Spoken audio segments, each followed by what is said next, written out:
IS, 보코하람, 탈레반 이런 집단들의 공통점이 뭘까요? 이런 단체들이 활동하는 지역 기본적으로 저위도 지역, 건조지대든지 아프리카 내륙지대인 겁니다. 기후위기를 무기 삼아가지고 정말로 우리가 상상할 수 없는 그런 위기 상황이 도래할지도 모릅니다.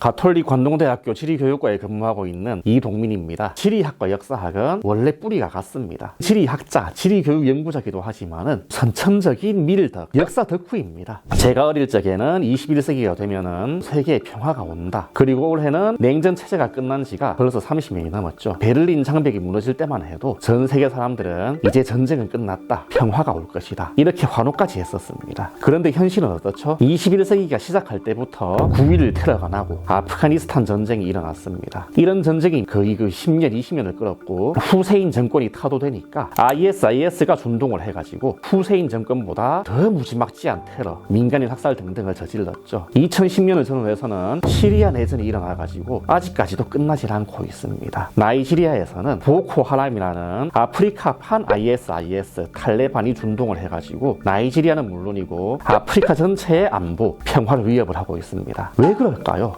분명히 냉전은 종식이 되었고 21세기가 된 지 20년이 지났는데도 세계가 평화로워지기는커녕 세계 곳곳에서 전쟁, 테러, 극단주의가 끊이질 않는 겁니다. IS, 보코하람, 탈레반 이런 집단들의 공통점이 뭘까요? 물론 일반적으로 알려졌듯이 이슬람 극단주의 테러 단체다. 아니면은 세계 곳곳에서 잔인한 테러를 일삼는다 등등 이런 것도 있습니다만은 이런 단체들이 활동하는 지역 기본적으로 저위도 지역, 건조지대든지 아니면은 아프리카 내륙지대인 겁니다. 이런 지역들은 원래부터 척박했었다. 물론 이런 지역들이 인류 역사상 무조건 척박하기만 했던 것도 아니고 예를 들어 이라크 같은 경우에는 고대 메소포타미아 문명이 꼽히기도 했죠. 하지만은 현대에 들어와서는 이런 지역들이 기후가 건조하거나 내륙 지역이거나 그런 곳들입니다. 당연히 건조기후라 하면은 증발량이 많다. 그리고 비가 잘 안 내린다. 그래도 이런 지역들은 지하수, 오아시스 이런 것들이 있기 때문에 사막이 많지만은 도시, 마을 등등이 생길 수가 있는 겁니다. 나이지리아 같은 경우에도 차드호라는 아주 거대한 호수가 있어가지고 이 차드호에서 물고기도 잡고 농업 용수도 얻고 하면서 문명을 이루고 마을을 세우고 도시를 세울 수 있었던 거죠. 이 수분 증발이 해안 지역, 동남아시아 섬 지역들 이런 지역들 같이 습도가 높고 바다랑 가까운 지역 같으면은 수분이 증발한 것이 구름을 만들어가지고 폭우를 내리게 됩니다. 최근 들어가지고 뭐 동남아시아 지역 이런 곳에 너무 많은 비가 온다 이런 소식이 들리는 겁니다. 그런데 건조기후지대 같은 경우에는 얘기가 다른 거예요. 이런 곳들은 바다도 멀고 습한 공기라든지 비구름을 머금은 기단 이런 것들하고도 거리가 멀기 때문에 사막은 넓어지고 물은 메말라 갈 수밖에 없는 겁니다. 이것 때문에 어떤 일이 생겼느냐? 첫째로는 시리아 내전입니다. 자, 시리아가 어떤 나라일까요? 시리아 같은 경우에는 물론 뭐 이스라엘이라든지 사우디 이런 나라들처럼 중동 최강국까지는 아니어도 상당히 영토도 크고 어느 정도 이제 국력도 있는 그런 나라입니다. 과거에 중동 전쟁을 벌였을 때 이스라엘하고 적대했던 나라가 바로 이집트, 시리아였죠. 결과적으로 이스라엘한테 패하기는 했지만은 이스라엘 세계적인 군사대국이고 미국의 지원까지 든든히 받는 이런 이스라엘하고 싸웠다는 자체가 상당히 강력한 나라였다는 말입니다. 여기에 덧붙여서 시리아는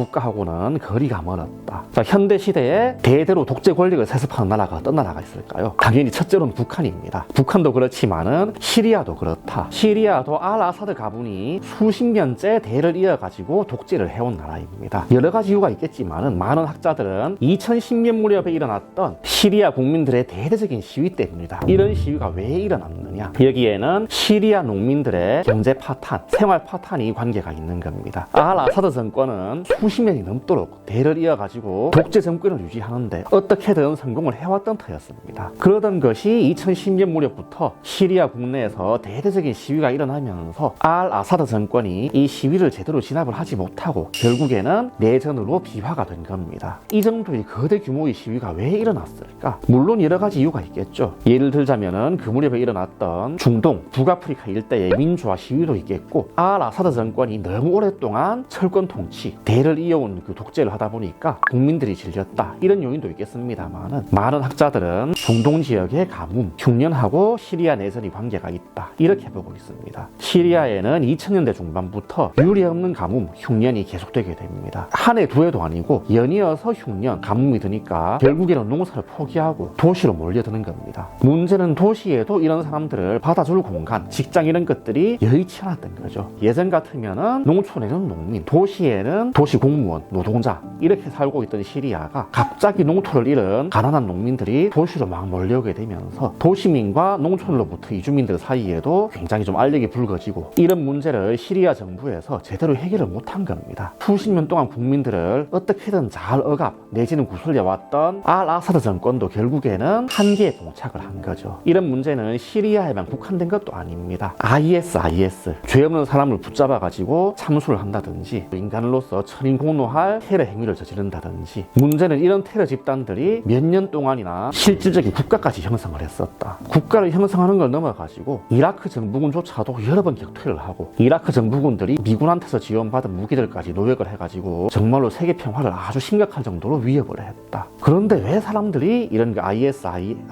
ISIL을 지지하고 심지어는 거기에 들어가기까지 했을까? 아시다시피 이라크 일대도 건조기후 지역이죠. 수자원이 부족한 겁니다. 시리아뿐만이 아니고 이라크 역시 2000년대, 2010년대를 지나면서 가뭄 때문에 수자원이 많이 줄어든 거죠. 여기에 덧붙여가지고 미국이 후세인 정권을 타도하고 후세인을 사형시킨 것까지는 좋았습니다. 그런데 후세인 정권이 무너진 뒤에 이라크를 안정적으로 통치하는 데는 실패를 한 거죠. 이 틈을 타서 IS가 세력을 키우고 준동을 한 것인데요. 이 IS의 힘줄 내지는 밥줄 같은 것들이 바로 수자원이었습니다. 이라크 신정부가 이라크의 그 치안, 수자원 이런 것들을 제대로 관리를 못하는 틈을 타가지고 일당들은 이라크의 주요 수자원, 우물이라든지 강물, 지하수 이런 것들을 아주 신속하게 독점을 해버립니다. 이렇게 되니까 수많은 이라크 국민들은 IS를 적극적 지지까지는 아니더라도 어쩔 수 없이 그런 테러 분자들, 극단주의자들한테 어느 정도는 동조 내지는 지배를 받아들일 수밖에 없었던 겁니다. 이런 문제는 아프리카에 가도 똑같은 겁니다. 나이지리아, 아주 세계적인 자원 부국이지만은 군사 독재가 자꾸 이어지면서 자원 덕분에 선진국 또는 복지국가가 되지 못하고 치안이 어렵고 국민들의 생활이 굉장히 좀 어려운 그런 나라인데요. 이 나이지리아 같은 경우에는 주요 수자원이 차드 호수라는 아주 거대한 호수입니다. 이 거대한 차드호, 민물호수 덕분에 물을 구하고 농사도 짓고 물고기도 잡고 이러면서 수많은 나이지리아 사람들이 살 수가 있었다. 나이지리아 같은 경우에는 시리아, 이라크처럼 사막까지는 아니지만 어쨌든 열대지방이고 그리고 내륙지대입니다. 원래부터 덥다 보니까 증발이 많이 일어나는 곳인데 지구온난화 때문에 그 증발이 더 많이 일어나게 되면서 차도호의 물이 자꾸만 줄어든 것이다. 가뜩이나 살기 어려웠던 그 나이지리아 국민들이 줄어든 물 때문에 더더욱 힘들어진 겁니다. IS처럼 이 보코하람 일당들도 차도호에 말라가는 물, 나이지리아의 수자원 부족 문제를 제대로 이제 파고든 겁니다. 그러면서 얘들이 줄어들고 있는 물, 우물, 지하수 이런 것들을 꽉 쥐고 있으니까 당연히 사람들은 보코하람의 통제에서 제대로 벗어날 수가 없게 되는 겁니다. 이 보코하람은 몇 년 전에는 여학교에 침투를 해가지고 공부하고 있던 여학생들을 수백 명을 납치를 해가지고 매매혼, 심지어 성매매 대상으로 여기저기에 팔아먹는 세계적으로 공분을 살아만한 그런 만행을 저지르기도 했습니다. 참고로 보코하람이란 말은 서양식 교육을 거부한다. 쉽게 말해서 여자들이 무슨 교육이냐 이런 뜻입니다. 극단적인 이슬람 원리주의 단체니까 그런 거죠. 이렇게 아주 그 인간으로서 할 수 없는 극악무도한 테러, 인권을 무시하는 행위, 이런 행위를 저지르는 보코하람 일당은 기후위기를 무기 삼아가지고 없어지거나 소탕을 당하기는커녕 심지어는 나이지리아 정부군 또는 경찰하고도 상당 부분 대등하게 싸우면서 나이지리아는 물론이고 아프리카, 나아가서는 전 세계의 민주주의, 평화, 안보, 인권을 심각하게 위협하고 있습니다. 기후위기가 지속되면은 해수면이 상승을 한다. 해안지대 도시들이 물에 잠긴다. 이상기후가 자꾸 빈발을 한다. 이런 것도 당연히 심각한 문제입니다. 하지만은 이 기후위기는 그 정도의 문제를 벗어나가지고 말씀드린 것처럼 세계 평화, 세계 안보, 민주주의와 인권까지도 심각할 정도로 위협할 수가 있는 겁니다. 어쩌면은 이 기후위기가 계속된다면은 남북관계, 우리나라의 안보에도 악영향이 오지 않을까 그런 생각도 할 수 있는 겁니다. 왜냐하면은 가뜩이나 북한이 굉장히 힘든 상황인데 기후위기 때문에 북한에서도 지금보다 더 심령난이 닥친다면은 정말로 우리가 상상할 수 없는 그런 위기 상황이 도래할지도 모릅니다. 안보를 지키는 것은 당연히 군인들, 아주 강력한 무기들, 효과적인 국방정책, 당연히 이런 것들이 필수적입니다. 하지만 앞으로는 기후위기를 얼마나 잘 관리하는가 하는 것도 중요한 키포인트가 되지 않겠나 싶습니다.